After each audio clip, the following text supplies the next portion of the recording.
Modelling பண்ணிட்டோமே நீ மனசொடிஞ்சு தற்கொலை பண்ண முயற்சி பண்ணது முட்டாள்தனம். ஒரு ஓவியனுக்கு முன்னால் நிர்வாணமா நிக்கிறதுல அசிங்கங்கிற பேச்சுக்கே இடம் இல்லை. இது ஒரு கலை, ஒரு தொழில். மொத்தத்தில் இது ஒரு புனிதமான விஷயம்.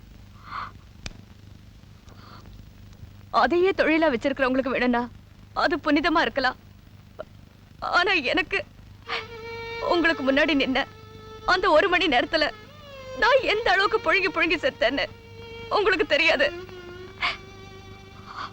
காசுக்காக உடம்ப வித்த இந்த பாவத்தை சுமந்துக்கிட்டு என்ன வாழ சொல்றீங்களா? அதை நான் பாவம் சொல்ல மாட்டேம்மா, அதுக்கு பேர் தியாகம்.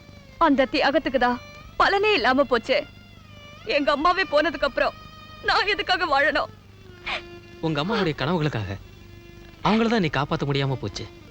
நீ கல்யாணம் பண்ணிக்கிட்டு சந்தோஷமா வாழ்ந்தா அதான் நீ அவங்களுக்கு செலுத்துற அஞ்சலி. கல்யாணம் அதை கண்டுதான் நான் பயப்படுறேன்.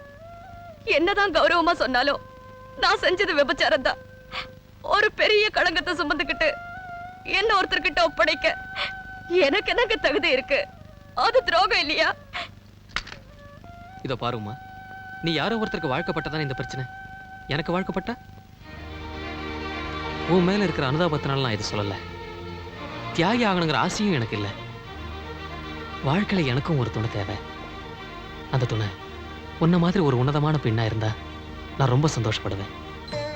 நீ என்ன சொல்ற?